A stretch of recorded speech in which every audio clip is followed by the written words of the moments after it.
시간 되기를 원합니다. 베들레헴에 있는 예수 탄생 교회에는 아주 작은 출입구가 있습니다. 사진에 보시는 것처럼 허리를 완전히 숙여야 들어갈 수 있는 아주 작은 문입니다. 대략 한 1.2m 정도 되는 높이인데 저기에 있는 인물이 접니다. 이곳에 들어가는 사람은 누구든지 허리를 숙이고 겸손하게 들어가게 하기 위해서 특히 십자군 시대에 말을 타고 군인들이 들어가서 성전을 유린하는 것을 막고자 문이 이렇게 작게 만들어졌다고 알려져 있습니다.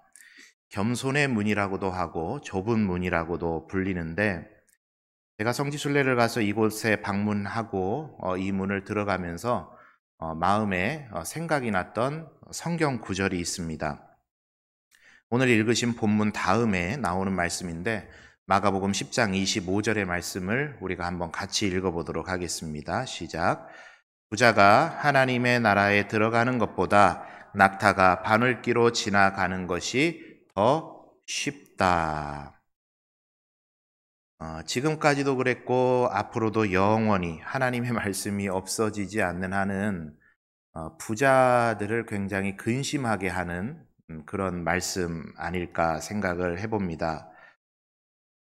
이 말을 예수님께서 할 때 제자들이 이 말을 듣고 깜짝 놀랐습니다. 그래서 한 말이 10장 28절에 적혀 있는데 보십시오. 우리는 모든 것을 버리고 선생님을 따랐습니다. 이렇게 대뜸 이야기를 합니다. 부자가 하나님의 나라에 들어가는 것이 너무나도 어렵다라는 말이 제자들에게 제법 충격적으로 들렸던 것 같아요. 그래서 대뜸 한 말이 우리는 모든 것을 버리고 예수님 쫓고 있지 않습니까? 우리는 부자 아닙니다. 그런 이야기를 했던 것이겠죠. 혹시라도 여기에 근심되는 분이 계시는지 모르겠습니다. 우리가 한번 생각해 볼 필요가 있겠죠. 얼마만큼 가지면 부자일까요? 그런 기준을 가지고 여러분 계십니까? 얼마만큼 가지면 부자일까요? 나름대로 우리가 생각하는 부자라는 개념이 나름대로는 다들 있으실 것 같아요. 그런데 예수님께서 말씀하신 그 부자의 개념도 똑같은 개념을 가지고 이야기하셨을까요? 여기 앉아 계시는 분들께 아마 부자는 본인께서 스스로 생각하실 때 부자라고 생각하시면 이쪽에, 부자가 아니라고 생각하신다면 저쪽에 앉으시라고 한다면 여러분 어디 앉으시겠어요? 일부 때는 다들 고개를 이렇게 하시더라고요. 이쪽에 앉으시겠다고. 근데 이제 본인이 본인을 생각하는 거는 객관적은 아니니까 조금 더 객관성을 갖기 위해서 이렇게 한번 해볼까요? 여러분 한 분 한 분 다 앞에 세워놓고 앉아 계시는 분들께 묻는 겁니다. 여기 나와 계시는 이분은 부자입니까? 아닙니까? 그러면 보시기에 따라서 어떤 분들은 그분에 대해서 부자라 하실 수도 있고 아니라 하실 수도 있겠죠. 그래서 아마 여기 계시는 분들 중에 덜어는 몇몇 분은 모든 사람들이 인정하는 부자라고 그렇게 될 수도 있겠습니다. 그러면 진짜 부자일까? 한번 또 생각을 해보죠. 그 부자라고 인정받으신 분들을 모시고 저 세계 혹은 우리나라의 유수의 재벌들이 모이는 모임에 그분을 모시고 갑니다. 그러면 그분들 앞에서도 그 유수의 재벌들 앞에서도 그분이 부자일까요? 그렇게 보면 또 부자가 아니겠죠. 그분들 어마어마하니까. 그러니까 이 부자라는 개념은 상당히 상대적인 개념인데 그렇게 생각을 해보면 부자가 하나님의 나라에 들어가기가 어렵다라는 이 말은 참 애매한 문제처럼 들립니다. 우리 귀에. 그러면 예수님께서는 왜 이렇게 애매하게 이야기를 하셨을까요? 딱 잘라서 너희가 살아가는 그 시대, 그 연도에 전 국민의 재산의 평균을 내고 그 평균 이상을 가지고 있으면 그 사람은 부자다. 이렇게 규정을 해주면 너무 쉬울 텐데 그 말에 따라서 우리가 혹시라도 재물을 버려야 될 게 있으면 버리고 더 모을 수 있는 건 모으고 아마 그렇게 될 텐데 왜 이렇게 예수님께서 애매하게 이야기를 하셨을까? 애매한 이야기는 항상 사람들의 궁금증을 증폭시키게 됩니다. 그 궁금증을 증폭시키셔서 예수님께서 하고자 하시는 말씀, 의도하시는 말씀을 예수님께서는 오늘 본문을 통해서 이끌어 가고 계십니다. 그래서 우리가 그런 예수님의 의도를 파악해 보면서 오늘 우리에게 주시는 말씀으로 오늘 이 본문의 말씀을 받아보고자 합니다. 먼저 이 이야기의 시작은 오늘 우리가 읽은 마가복음에서는 한 재물이 많은 사람이다 이렇게 묘사를 했고, 마태복음에서는 청년이라 그래요. 그리고 누가복음에서는 한 관리라고 이야기를 합니다. 이거를 이제 한번 종합을 해보면 이 사람은 청년이면서 관리직에 종사하는 돈을 많이 모은 사람입니다. 그런데 눈에 보이는 그런 것만 좋은 것이 아니라 이 사람의 신앙 열심도 대단했죠.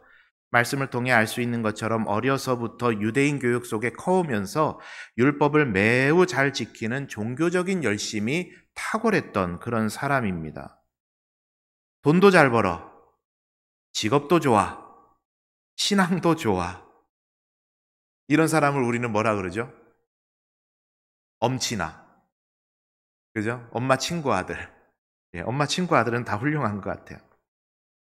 이 청년을 한번 현대적으로 각색을 해볼까요? 어렸을 때부터 교회 가자는 아빠 엄마의 말씀을 거역해 본 적이 없어요. 청소년 시절, 청년 시절 회장을 도맡아 하고 임원을 도맡아 했어요. 찬양팀으로 교회 학교 교사로 교회에 이런저런 행사가 있으면 두 손 걷어붙이고 열심을 내는 그런 청년입니다. 그런데 직업도 탄탄해서 이 젊은 나이에 재산도 제법 모으고, 그래서 교회 어른들의 신망이 두터운 그런 청년인 거죠. 예수님을 찾아온 청년이 바로 지금 묘사했던 이런 사람이었습니다. 우리가 세상을 살면서 누리고 원하는 것들을 모두 다 가진, 또 앞으로가 더 기대가 되는 그런 사람이에요. 매사에 성실해요. 인생의 재물을 모으고 그것을 쓰는 일에 재미를 가지고 종교 생활도 열심히 하는 그런 사람입니다. 그런데 어느 한 날 이 청년에게 이 사람의 인생을 흔들 만한 질문이 하나가 생긴 거예요. 지금까지는 내가 고민해보지 않고 생각해보지 않았던 질문이 하나가 생겼습니다. 그게 뭐냐면, 영생을 어떻게 하면 얻을 수 있을까? 조금 더 깊이 생각해 본다면, 지금 내가 많은 것을 가지고 누리고 이루면서 이 젊은 나이에 많은 것들을 내가 이룩하면서 살아왔는데 영생을 얻기에는 부족한 것이 혹시 있지는 않을까? 이 질문이 이 청년의 마음에 파고들어 버린 거예요. 그래서 이 질문을 가지고 예수님께로 나왔는데, 성경이 기록하기를 이 사람이 달려와서 예수님 앞에 무릎 꿇고 질문을 했다라고 하는데, 그 장면이 이 청년이 얼마나 이 질문에 깜짝 놀랐는지, 얼마나 이 질문이 이 청년에게 다급한 질문이고 중요한 질문으로 다가왔는지를 성경이 그 장면을 통해서 말을 하는 겁니다. 깜짝 놀라서 예수님께 온 거예요. 그리고 이제 거기에 예수님께서 대답을 하십니다. 21절을 우리가 한번 같이 조금 길지만 천천히 차근차근 읽어보겠습니다. 시작. 예수께서 그를 보시고 사랑하사 이르시되 내가 아직도 한 가지 부족한 것이 있으니 내게 있는 것을 다 팔아 가난한 자들에게 주라. 그리하면 하늘에서 보화가 내게 있으리라. 그리고 와서 나를 따르라 하시니. 계명은 다 지켰냐? 그럼요. 제가 잘 지켰죠. 아니다, 네가 지금까지 열심히 종교 생활을 해왔지만 계명을 다 지켰다고 말하지만 아직 너에게 한 가지 부족한 게 있다. 아니 예수님, 그게 대체 뭡니까? 너에게 있는 것들을 다 팔아서 가난한 자들한테 나눠주어라. 그러면 너에게 하늘에서 보화가 있을 거야. 그리고 나를 쫓아와라. 나를 따라와라. 여기에서부터 예수님의 의도하신 이야기들이 드러나고 풀어집니다. 이 청년을 통해서 예수님께서는 이 시대의 그리스도인들에게 말씀하고 계시는 거예요. 그 하고자 하는 예수님의 말씀이 무엇이겠습니까? 오늘 그것을 두 가지로 여러분과 함께 나누려고 하는데, 첫째는 하나님과 재물 중 하나를 주인으로 택해라. 이 말씀을 하세요. 우리 한번 따라할까요? 하나님과 재물 중 하나의 주인을 택해라. 여러분, 아이가 맛있는 사탕을 들고 있는데 어른들이 종종 그런 장난을 치죠. 그거 나 하나만 줘. 저만 그런 장난 치나요? 여러분 안 하세요? 제가 2부 예배를 마치고 내려가면 우리 유치부와 아동부 아이들이 이제 예배를 마치고 올라와 있어요. 로비에. 그러면 우리 교회 학교가 얼마나 좋은 교회 학교인지 간식을 참 맛있는 걸 줍니다. 그래서 그 간식을 올망졸망한 손에 들고 서 있어요. 그러면 제가 짓궂어가지고 그 아이들한테 장난을 칩니다. 그거 목사님 하나만 줘. 목사님 먹고 싶어. 목사님 하나만 줘. 그러면요, 아이들의 눈동자가 막 떨려요. 네. 인생 고민이 시작됩니다. 나 이거 먹고 싶은데 집에 가서 먹으려고 아껴뒀는데 그래서 또 목사님이 달라 그러니까 이걸 줘야 돼 말아야 돼 고민을 해요. 그러면 여러분 한번 생각해 보죠. 어른들이 그런 장난을 아이한테 칠 때 진짜 그 꼬맹이 손에, 그 작은 손에 들려있는 그 사탕 하나 나 먹고 나 배부르고자 그런 장난 치시나요? 저는 안 그래요. 이 아이가 그 반응하는 게 재미있는 거예요. 귀여운 거예요. 그리고 혹시라도 이 아이가 마음 크게 먹고 그거 하나 저에게 양보해 주면은요, 어른에게 양보해 주면은요, 어른의 뭐가 열릴까요? 지갑이 열리죠. 예. 그 작은 게 문제가 아닌 거예요. 그런데 아이가 어리면 어릴수록 뭐만 보죠? 손에 들려있는 것만 봐. 여러분, 너에게 있는 것들을 다 팔아서 가난한 자들에게 나눠주어라. 이 말을 딱 듣자 이 청년이 고구마 100개는 먹은 것처럼 목에 그게 확 와서 걸려버렸어요. 이게 딱 걸렸습니다. 여러분, 왜 예수님께서 이런 요구하실까요? 젊은 청년이 돈 너무 많이 가지고 있으면 못 쓴다. 그게 못마땅하셨을까요? 그거 다 짊어지고는 바늘귀에 들어가기 어렵다. 천국 들어가기 어렵다. 그래서 그 재물 다 팔아서 가난한 자들에게 나눠주라고 하시는 걸까요? 이 청년의 흔들리는 눈동자를 보면서 예수님께서 정말 하고 싶었던 말씀을 하세요. 그 말씀이 뭐냐? 그러면 하늘에서 너에게 보화가 있을 것이다. 예수님께서 진짜 이 청년에게 주고자 하시는, 이 청년이 알게 하고자 하시는 말씀이 바로 이 말씀입니다. 하늘의 보화를 얻느냐 얻지 못하느냐. 예수님께서는 일찍이 산상수훈의 말씀을 통해서 마태복음 6장 19절 21절에서 이런 말씀을 하세요. 너희를 위하여 하늘 보물을 땅에 쌓아두지 말라.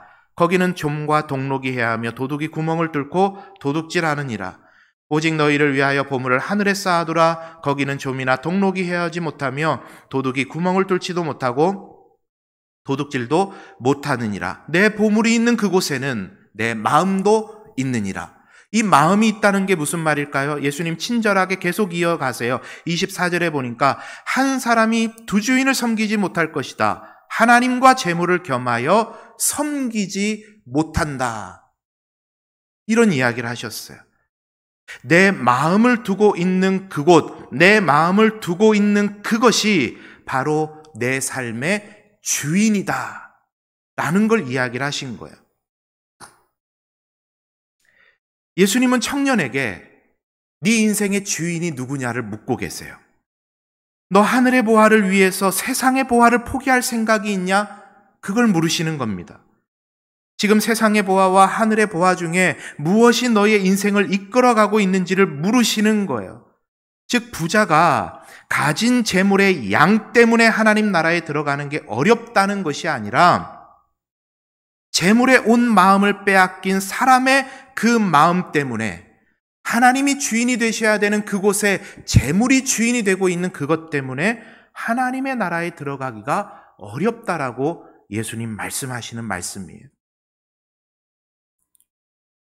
여러분은 이 말씀을 대하실 때 여러분은 어떻다고 생각하고 계십니까? 이것은 세상의 보화와 하늘의 보화를 이분법적으로 딱 나눠두고 이것 아니면 저것을 선택하라는 말은 아닙니다. 우리가 살아가면서요, 똑같은 24시간을 우리에게 주어져 우리가 그 24시간을 살아가지만 공부가 중요하다고 생각하는 사람은 도서관에 가고 노는 것이 중요하다고 생각하는 사람은 노는 곳에 가는 것처럼 인생의 주도권이 지금 어디에 있느냐를 물으시는 거예요. 인간은요, 결단코 물질로부터 육신적인 것들로부터 자유로울 수 있는 존재가 아닙니다. 우리는 항상 먹고 입고 쓰고 자고 하는 문제로 고민해야 하루하루를 살아갈 수 있는 존재가 저와 여러분이고 그게 우리의 연약함입니다. 맨날 고민하지 않으면 안 돼요. 그런데 그렇게 연약한 존재이다 보니까 그 먹고 쓰고 입고 자고 하는 문제는 항상 우리 머리 꼭대기에 앉아서 우리를 조정하려고 합니다. 악한 사단 마귀는 이걸 그대로 두지 않아요. 그것을 붙잡고 우리 전 인생을 흔들어 버립니다. 이게 내 인생의 주인 되어버리게 하는 거예요. 그것만 바라보고 그것의 즐거움에 빠져서 헤어나오질 못하게 만듭니다. 예수님께서 이 청년에게 요구하시는 것은 그가 가진 재산과 스펙과 열심과 삶의 즐거움을 포기하라고 말씀하시는 게 아니라 그것으로부터 자유하라고 말씀하시는 거예요. 자유해라. 얽매여 있지 말고 자유해라. 여러분, 어떻게 하면 우리가 이러한 문제로부터 자유로워질 수 있겠습니까? 우리가 그 모든 것의 주인이 아님을 아셔야만 돼요. 그래서 예수님께서는요, 주인의 소유를 맡은 청지기의 비유를 우리에게 들려주셨던 겁니다. 우리는 하나님께서 맡기신 것을 관리하는 청지기일 뿐입니다. 그런데 우리가 너무 자주 착각해요. 내 손에 쥐고 있는 그것들, 내가 누리고 있는 그것들, 그게 온전히 내 것이라고 착각합니다. 결단코 그렇지 않아요. 하나님 맡기신 것이고 우리는 그것에 대한 청지기입니다. 이것을 아는 데서부터 우리의 자유가 시작이 되죠. 영성신학자인 리처드 포스터는 이런 말을 합니다. 하나님의 소유권을 깨달음으로써 우리는 소유욕과 욕망의 영으로부터 자유를 얻을 수 있다. 이건 여러분 뒤집어서 말하면 무슨 말이죠? 하나님의 소유권을 깨닫지 못하고 그 모든 것의 소유권이 나에게 있다고 착각하고 사니까 우리가 소유욕과 욕망으로부터 얽매여 살아가고 있다라는 이야기거든요. 하나님의 소유권을 깨달음으로써 우리는 소유욕과 욕망의 영으로부터 자유로울 수 있다. 우리 인생, 우리가 가진 것들, 우리가 누리는 모든 것들의 소유권이 우리에게 있다고 생각하는 것은요, 대단한 착각입니다. 착각도 이런 착각이 없어요. 여러분, 얼마 못 가서 여러분 손에 들려있을 것 단 하나도 없습니다. 저나 여러분이나 공통적으로 저도 경험할 거니까 동일하게 하나님의 부르심 받을 때 우리가 이 생명의 육신의 생명이 끝나게 될 때 저와 여러분 손에 들려있을 것 아무것도 없어요. 우리 거 아니에요. 하나님 맡기신 겁니다. 자, 그런데 여러분 정말 중요한 것은요. 그때 우리가 하나님의 부르심을 받고 우리 손에 아무것도 들려있지 않다라는 것. 아, 그게 내게 아니었구나. 하나님 나에게 맡기신 거였구나. 그것을 깨닫게 되는 그 자리에서 하나님께서 우리에게 찾으시는 게 뭔지 아십니까, 여러분? 하나님께서 우리에게 찾으시는 게 하늘 보화입니다. 하늘 보화. 그 자리에서 우리 손에 들려있던 거 하나님 찾지 않으세요. 오직 하나 찾으시는 건 네가 하늘의 보화를 얼마나 쌓고 살았냐. 그거 찾으신다라는 거예요. 여러분, 그러니 이 영생에 대한 궁금증, 영생에 대한 질문은 한편으로는 우리에게 크나큰 기쁨이고 소망이 되겠지만 한편으로는 뭐죠? 큰 두려움일 수 있고 큰 저주일 수 있다는 것, 우리가 기억하며 살아야 되지 않겠습니까? 그것이 청지기 비유를 통해 예수님 우리에게 말씀하시는 겁니다. 여러분은 그 앞에서 하나님 앞에 뭐라고 대답하시겠어요? 사랑하는 여러분, 하나씩 하나님께 맡기시는 여러분 되시기를 바랍니다. 맡기셔야 돼요. 그게 내가 주인이 아니라는 거 여러분 인정하셔야 돼요. 한 번에 어떻게 다 맡기겠습니까? 물론 그렇게 신앙생활 가운데 경험되시는 분도 계시겠지만 인생 180도 변한 것 같이 보였던 바울도요, 성경에 기록되지 않았던 수년간의 은둔 생활을 통해서 하나님 쓰시는 그릇으로 천천히 변화되어 갔어요. 조금씩 조금씩 하나님께 맡겨갔던 겁니다. 잘 안 되지만 진실한 마음으로 하나님 앞에 기도하면서 하나님, 내 인생의 주인을 하나님으로 바꾸고 싶습니다. 하나님, 내 인생을 온전히 하나님께 맡겨드리고 싶습니다. 내 자녀가 내가 어떻게 할 수 있는 존재로 알았지만 하나님 그거 아니죠. 하나님께 내어 맡깁니다. 나에게 주신 재산이 내 건 줄 알고 내가 나만을 위해 그렇게 사용했었는데 하나님 이게 내 게 아니었습니다. 하나님께 올려드립니다. 하나님께서 하나님의 뜻대로 사용할 수 있도록 나를 도와주십시오. 이렇게 진실한 기도, 간절한 기도로 하나님 앞에 나아가게 될 때 하나님께서는 마치 땅 따먹게 하시듯이, 땅 따먹기 여러분 어릴 때 해보셨습니까? 땅 따먹게 하시듯이 조금씩 조금씩 저와 여러분의 인생을, 삶을 다스려 주실 줄 믿습니다. 그렇게 계속 내어드려야 돼요. 두 주인을 섬기지 못한다. 네 인생의 주인은 누구냐? 이거를 이 청년에게 물으셨던 거예요. 또 하나 예수님께서 오늘 본문을 통해서 말씀하시는 것은 하나님의 말씀을 네 좋은 대로 받지 말아라. 이 이야기를 오늘 본문을 통해 하십니다. 하나님의 말씀을 너 좋은 대로만 받지 말아라.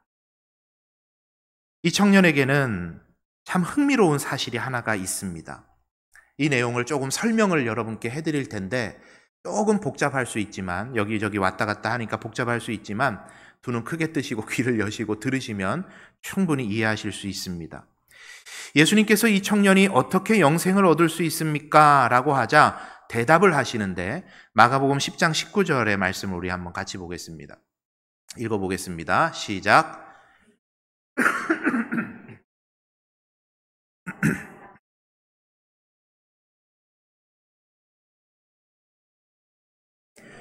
공경하라 하였느니라. 자, 이게 여러분 어디에 있는 말씀이죠? 어디 있죠? 예, 여러분 성경 뒤에 있어요. 십계명에, 출애굽기 20장에 하나님께서 십계명으로 주셨던 그런 말씀입니다. 여러분 잘 아시는 것처럼 십계명은 1계명에서 4계명까지는 누구와의 관계? 하나님과의 관계. 5계명에서 10계명까지는 누구와의 관계? 이웃과 사람과의 관계를 이야기를 합니다. 자, 그러면 오늘 본문에서 마가복음 10장 19절에서 계명을 이야기하신 살인하지 말라, 간음하지 말라, 도둑질하지 말라, 거짓 증언하지 말라, 속여 빼앗지 말라, 부모를 공경해라, 이 계명들은 몇 계명에 해당되는 거죠? 5계명에서 10계명까지의 내용을 예수님께서 이야기를 하신 거예요. 이 청년은 이걸 너무 잘 지키고 살았다고 이야기를 합니다. 자, 그런데 그러면 1계명에서 4계명은 어디 갔을까요? 왜 이야기 안 하셨을까요? 1계명에서 4계명, 누구와의 관계?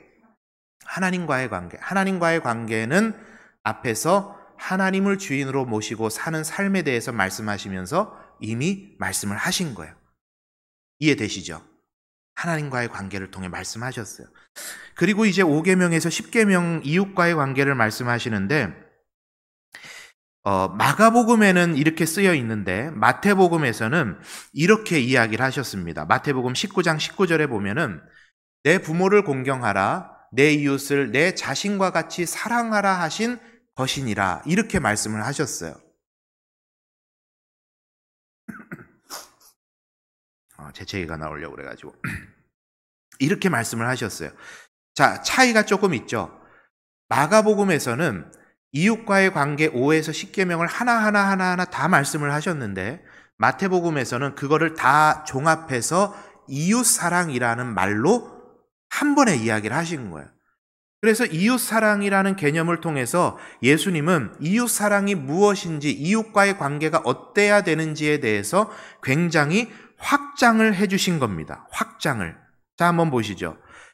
예수님, 하나님께서 5계명에서 10계명에 살인, 간음, 도둑질, 거짓 증언, 속여 빼앗는 것, 이것은 이웃 사랑은 사랑인데 이웃 사랑의 어떤 면이냐? 소극적 면이에요. 이웃 사랑의 소극적 면. 무슨 말이냐? 다른 사람한테 피해 끼치지 않고 살아가는 게 이웃 사랑이다. 이게 10계명이 말하는 바입니다. 자, 그러면 하나님께서 말씀하신 이웃 사랑이 그게 답니까? 그렇지 않아요. 10계명 이후에 하나님께서는 이스라엘 백성들이 공동체로서 살아가는 데 있어서 이웃사랑의 적극적인 면에 대해서 항상 언급하셨는데 50년째가 되면은 모든 저당자 잡힌 땅을 다 돌려놔라. 빚진 자들의 빚을 다 탕감해라. 다 돌려줘라. 무슨 법칙이죠? 희년 법칙. 적극적 사랑. 11조를 너희가 들여서 그 공동체 안에서 헐벗고 고아나 과부로 살아가는 사람들이, 어렵게 살아가는 사람들이 없도록 너희들이 보살펴라. 11조 규례를 통해서 그런 적극적 사랑을 이야기를 하시는 거예요. 하나님께서 말씀하신 이웃사랑이라는 것은 남에게 피해를 끼치며 살아가는 것뿐만이 아니라 그것을 넘어서서 적극적으로 나의 것을 가지고 다른 사람을 입히고 먹이고 사용하게 하는 그런 나누고 베푸는 정신까지도 이웃사랑에 포함이 되어 있는 겁니다. 여기까지는 이해가 되셨죠? 잘 따라오고 계십니까? 예. 자, 그런데 이 청년의 문제가 뭐냐? 이 청년의 문제가 뭐냐?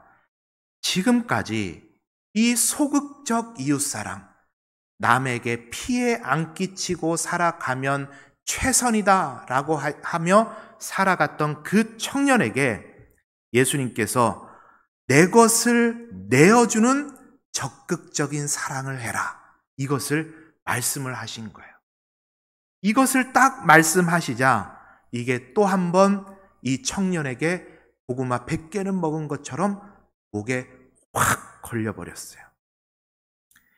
지금까지 좋은 직업 가지고 돈을 많이 벌고 살아오면서 십계명을 문자 그대로만 받아들이고 남한테 해끼치지 않고 살면 계명을 다 지키며 산 것이다. 딱 여기까지 하고 살아가던 이 청년이 예수님께서 말씀하시길 하나님께서 말씀하시는 이웃사랑은 남에게 해끼치지 않는 것을 넘어서서 남에게 적극적으로 베푸는 것이다. 너의 재산을 다 내어줄 정도로 적극적으로 사랑하는 것이다. 이게 너에게 지금 부족하다. 이것을 말씀하시자 이게 탁 걸린 거예요. 나에게 복을 주시는 하나님은 내가 참 좋은데 내가 싫어하는 거, 내가 불편해하는 거, 내 가치관과 다른 거, 내가 꺼려하는 거, 내 취향이 아닌 것, 그것 하라고 하는 하나님은 못마땅한 거예요. 받아들이기가 어려워요. 그리고 이 청년 돌아섰습니다. 이게 여러분 뭐냐면요.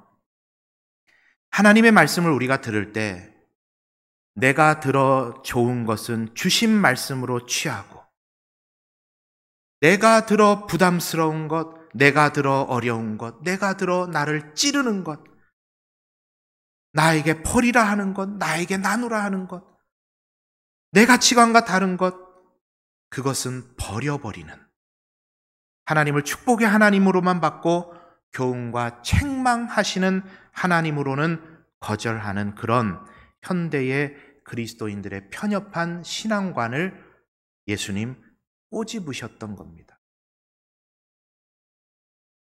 하나님의 말씀은 분명히 말합니다. 디모데후서 3장 16절 모든 성경은 하나님의 감동으로 된 것으로 교훈과 책망과 바르게 함과 의로 교육하기에 유익하다. 교육이라는 건 일반적으로 여러분 뭐죠? 못하던 걸 하게 하는 게 교육의 힘이죠. 잘못되어 있었던 걸 수정해서 교정해서 잘 하도록 하는 것이 교육의 기능이죠. 하나님의 말씀이 우리를 교육한다라는 것은 하나님의 말씀은 우리 안에 들리면 마음을 어렵게 하는 일이 훨씬 더 많다라는 이야기예요. 이해되십니까? 우리는 죄인된 본성을 가지고 있기 때문에 이 하나님의 말씀은 우리의 죄악된 본성과 자꾸 부딪히게 마련이에요. 세상을 사랑하는 우리의 마음과 자꾸 부딪히게 마련입니다. 그래서 우리가 말씀을 들었을 때, 말씀을 읽었을 때, 그 말씀을 붙잡고 기도하는 중에 부담되고 마음에 찔림이 자꾸 생긴다면 그게 하나님의 뜻일 확률이 높습니다. 반드시 그렇습니다. 이걸 다윗이 너무 잘했던 거예요. 파렴치한 죄를 그가 저질렀어요. 그런데 그 하나님의 말씀을 들고 와서 회개하라고 말했던 나단 선지자의 말에 다윗은 즉시로 무릎 꿇었습니다. 하나님, 제가 잘못했습니다.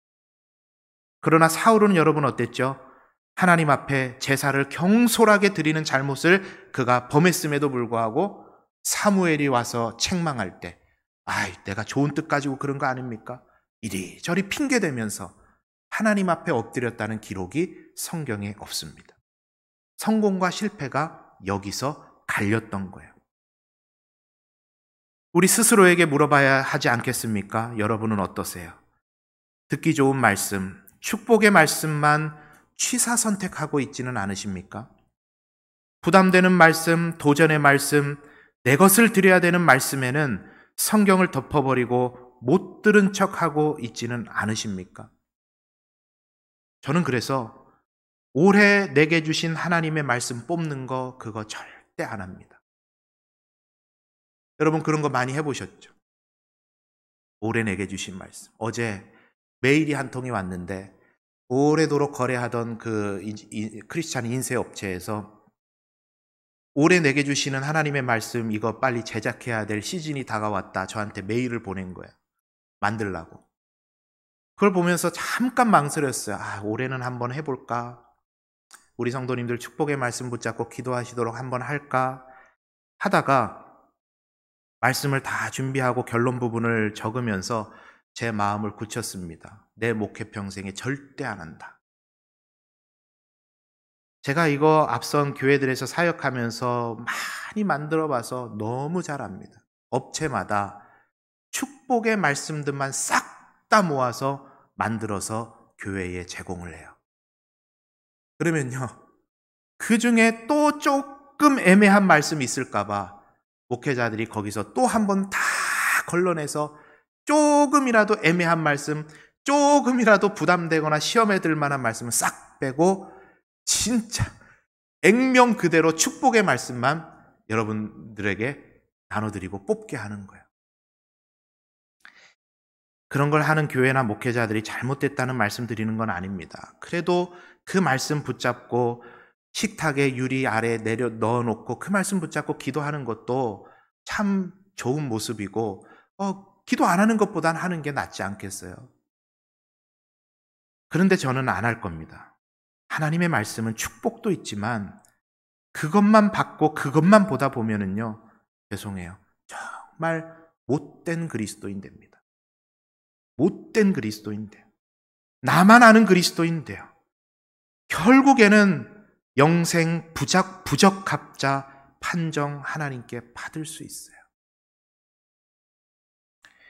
여러분 평생에 축복의 말씀도 열심히 붙잡고 기도하시되 도전되고 부담되고 껄끄럽고 희생을 강요하는 그런 하나님의 말씀에도 아멘으로 기꺼이 말씀에 순종하며 살아가시는 여러분 되시기를 바랍니다. 이것 또한 조금씩 하나님 앞에 내어드려야 돼요. 하나님, 이거는 내가 참 안 돼요. 그렇지만 하나님, 내 마음에 소원이 하나가 있는데 지금은 안 되지만 이 말씀에까지도 순종할 수 있는 믿음이 나에게 있기를 원합니다. 하나님, 내 자식은요 아직도 내 품에 안아놓고 하나님께 잘 안 드려져요. 그러나 하나님, 저 압니다. 이 자식까지도 하나님 앞에 내드려야 온전히 하나님께서 내 삶을, 우리 자식들의 삶을 통치하실 걸 압니다. 지금 안 되지만 하나님, 저에게 힘 주셔서 이 일까지도 하나님 앞에 순종하게 나를 도와주십시오. 이렇게 기도하며 나아갈 때 하나님께서는 말씀에 순종하는 그런 헌신의 그리스도인으로서 저와 여러분을 귀하게 사용해 주실 줄 믿습니다. 말씀을 마무리하겠습니다. 무엇을 하여야 영생을 얻겠습니까? 인생에 이런 질문이 있다는 것은요, 여러분 참 복된 일입니다. 저는 이 본문에 나오는 청년이 성경 속에서는 예수님을 떠나가는 것으로 끝이 났지만 그 후에 사랑으로 그를 끌어안아 주셨던 그 예수님의 마음이 그 삶을 변화시켜서 후에는 꼭 돌아왔을 것이라고 기대하고 싶어요. 돌아와서 영생에 합당한 삶을 살았을 것이라 기대합니다, 저는. 여러분, 여러분의 인생에 질문하셔야 돼요. 무엇을 하여야 영생을 얻으리이까? 이 질문이 있는 인생이 참 복된 인생입니다. 저와 여러분을 살리는 질문이에요. 하나님을 인생의 주인으로 모시고 부담스럽고 어려울지라도 말씀에 순종하며 영생의 길로 길로 들어가겠다는 이 질문, 하나님, 무엇을 하여야 영생을 얻겠습니까? 이 질문에 해답을 얻으시고 하나님을 주인으로 모시고 말씀에 순종하심을 통해서 영생의 길로 걸어가시는 우리 모든 성도님들 다 되시기를 바랍니다.